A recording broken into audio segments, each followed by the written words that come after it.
Bismillahirrahmanirrahim. Assalamualaikum warahmatullahi wabarakatuh. Perkenalkan, nama saya Susilawati dengan NIM 19210099 dari Prodi Manajemen Fakultas Ekonomi dan Bisnis Universitas Cendana Badra, Yogyakarta, dengan dosen pengampu yaitu Bapak Yanwar Saksono.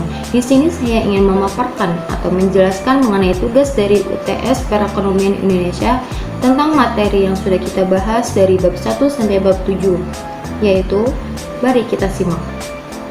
Di sini saya ingin menjelaskan terlebih dahulu apa itu sejarah perekonomian dunia. Pada tahun 1820, kekayaan Belanda mulai menurun. Namun angka USD 1838 per kapita masih menempatkan sebagai negara termakmur di dunia. Suksesnya politik tanam paksa di wilayah Hindia Belanda menjadi faktor penentu bertahannya Belanda sebagai negara paling makmur di dunia. Pada tahun 1870, kekayaan telah terlampaui oleh tetangga di sebelah selatan, yaitu Inggris Raya. Kemakmuran Inggris disinyalir karena luasnya British Empire yang mencapai 34 juta kilometer persegi. Sejarah ekonomi Nusantara pernah pula mencatat masa keemasannya ini pada abad ke-8 hingga ke-10 Masehi, di mana pada masa itu Sriwijaya menjadi pelaku utama perdagangan di Asia Timur yang memasok semua produk-produk India ke Aceh atau sebaliknya, seperti halnya Venesia di Laut Tengah. Saudagar Sriwijaya yang juga menguasai jalur perdagangan Samudra Hindia serta Laut Cina Selatan. Politik Sriwijaya pun mirip-mirip dengan strategi yang dilakukan oleh Venesia. Untuk memuluskan perdagangan, Sriwijaya tak pernah menentang dinasti-dinasti kuat di daratan Cina dan selalu bekerja sama dengan raja-raja India untuk menghadapi pesaing potensial di Nusantara. Tenggelamnya perekonomian Sriwijaya bermula dari serangan pasukan Chola dari pantai Coromandel, serta munculnya pengusaha-pengusaha Tiongkok dalam perdagangan Nanyang. Ikutnya masyarakat Cina berniaga sejak era dinasti Song telah mematahkan kekuatan saudagar Melayu yang selama ini mendominasi pasaran Asia Timur yang luas.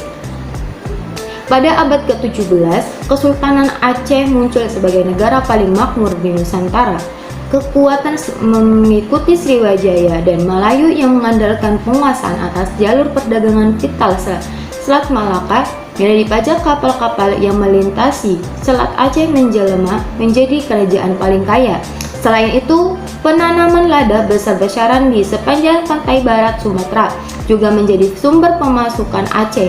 Aliansi militer dengan Turki Utsmani turut menjaga stabilitas perdagangannya. Anthony Reid dalam bukunya Southeast Asia in the Age of Commerce 1450 sampai 1680 mencatat bahwa pada masanya Kuta Raja pernah menjadi salah satu kota paling makmur di Asia Tenggara. Selanjutnya saya ingin memaparkan yaitu tentang sejarah perekonomian dunia. Pertumbuhan ekonomi bisa dibilang sebagai indikator berhasilnya atau tidaknya suatu pemerintah dalam menjalankan, mengelola, dan membangun negara. Meskipun ada banyak faktor baik di dalam negeri ataupun di tataran global yang menjadi faktor penentu. Menurut ekonom Amerika Serikat, pertumbuhan ekonomi adalah suatu kenaikan kemampuan jangka panjang dari negara untuk menyediakan sebagai barang ekonomi kepada penduduknya. Kemampuan tersebut akan tumbuh seiring dengan adanya perkembangan atau kemajuan teknologi dan juga penyesuaian kelembagaan serta ideologi. Menurut salah seorang peraih Nobel ekonomi ini, pertumbuhan ekonomi dicapai oleh 3 faktor. Yang pertama, peningkatan persediaan barang yang stabil. Yang kedua, kemajuan teknologi. Serta yang ketiga atau yang terakhir yaitu penggunaan teknologi secara efisien dan efektif. Selanjutnya saya ingin memaparkan mengenai Orde Lama. Masa akhir Orde Lama pada tahun yaitu 1959 sampai 1966. Periode 1959 sampai 1966 diwarnai dengan sistem demokrasi terpimpin oleh Soekarno. Masa demokrasi terpimpin juga menjadi akhir Orde Lama usai terjadinya peristiwa gerakan 30 September atau yang biasa disebut G30 SPKI. 1965, Soekarno mengubah sistem politik Indonesia menjadi demokrasi terpimpin melalui Dekret Presiden 5 Juli 1959. Akibatnya, sistem perpolitikan dan pemerintahan negara bertumpu kepada Soekarno selaku presiden. Tragedi G30 SPKI 1965 sekaligus menjadi awal dari akhir rejim Orde Lama pimpinan Soekarno yang kemudian digantikan era Orde Baru sejak 1966. Namun demikian, penerapan Pancasila semasa rejim Orde Baru di bawah Komando Soeharto sebagai Presiden RI pun tidak berjalan baik-baik saja. Kerap terjadi penyalahgunaan yang dilakukan pengusaha demi kepentingan politik. Selanjutnya saya ingin memaparkan mengenai Orde Baru. Yang pertama ada pemulihan ekonomi pada tahun 1966 sampai 1973. Yang menjadi misi dasar pemerintah Orde Baru Soeharto adalah pembangunan ekonomi. Langkah pertama adalah reintegrasi Indonesia ke dalam ekonomi dunia dengan cara bergabung kembali dengan International Monetary Fund atau yang biasa disebut dengan IMF. Persatuan Bangsa-Bangsa atau biasa disebut PBB dan Bank Dunia dalam pertengahan akhir tahun 1960-an ini memulai aliran bantuan keuangan dan bantuan asing dari negara-negara barat dan Jepang masuk ke Indonesia.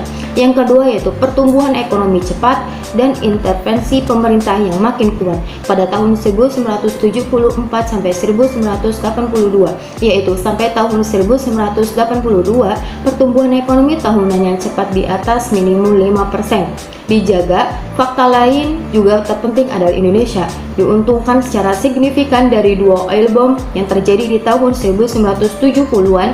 Meningkat pendapatan pemerintah yang didapat dari oil bomb pertama berarti pemerintah tidak lagi bergantung pada investasi asing dan karenanya pendekatan intervensionis bisa dimulai.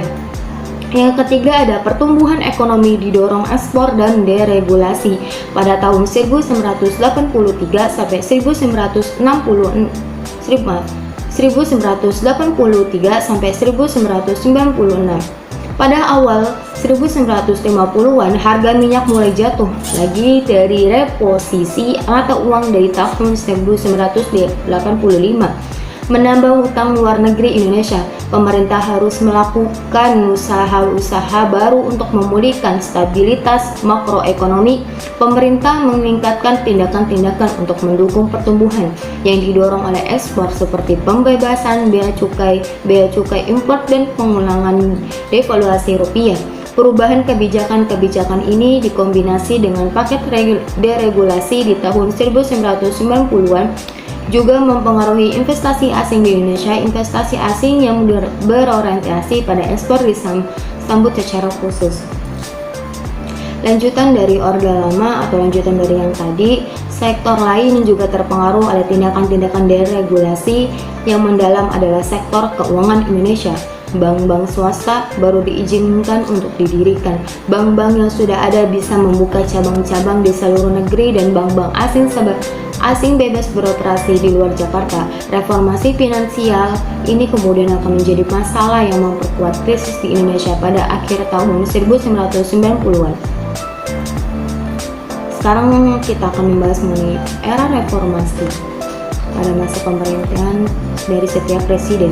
Yang pertama ada dari Presiden B.J. Habibie, yaitu pada tahun 1998 sampai 1999. Pemerintah Presiden Baharudin Yusuf Habibie dikenal sebagai rejim transisi. Salah satu tantangan sekaligus capainya adalah pemulihan kondisi ekonomi dari posisi pertumbuhan minus 13% pada 1998 menjadi 0,79% pada tahun 1999. Habibie menerbitkan berbagai kebijakan keuangan dan moneter dan membawa perekonomian Indonesia ke masa kebangkitan. Selanjutnya yaitu Abdurrahman Wahid pada tahun 1999 sampai 2001.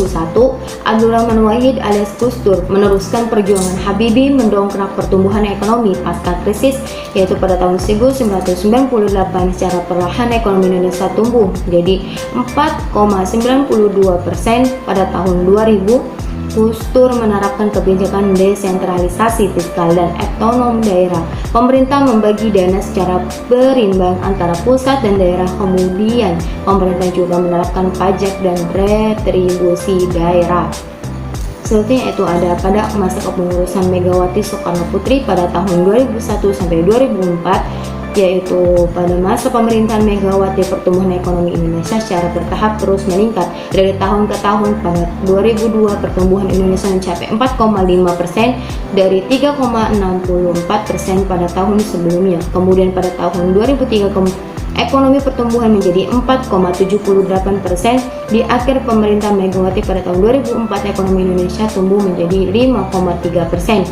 Tingkat kemiskinan pun terus turun dari 18,4% pada 2001, 18,2% pada 2002, 17,4% pada 2003, dan 16,7% pada 2004. Selanjutnya saya ingin membahas mengenai Susilo Bambang Yudhoyono, yaitu pada tahun 2004 sampai 2014. Meski naik turun pertumbuhan ekonomi Indonesia di bawah kepemimpinan Susilo Bambang Yudhoyono atau yang biasa disebut dengan SBY, relatif stabil. Pertumbuhan Indonesia cukup menggembirakan di awal pemerintahannya, yaitu sebesar 5,69% pada tahun 2005. Pada tahun 2006 pertumbuhan ekonomi Indonesia sedikit melambat jadi 5,5%. Di tahun berikutnya ekonomi Indonesia tumbuh di atas 6%, tepatnya 6,35%. Lalu pada tahun 2008 pertumbuhan ekonomi masih di atas 6% meski turun tipis ke angka 6,01%. Saat itu impor Indonesia terbilang tinggi. Dan yang terakhir saya ingin membahas mengenai Joko Widodo, yaitu pada tahun 2014 sampai 2019. Pada masa pemerintahannya Joko Widodo atau yang lebih akrab disapa Jokowi merombak struktur APBN dengan lebih mendorong investasi pembangunan infrastruktur dan melakukan efisiensi agar Indonesia lebih berdaya saing. Namun grafik pertumbuhan ekonomi Indonesia selama 4 tahun masa pemerintah Jokowi terus berada di bawah pertumbuhan pada era SBY. Pada tahun 2015, perekonomian Indonesia kembali terlihat rapi. Rupiah terus-menerus melemah pada dolar AS.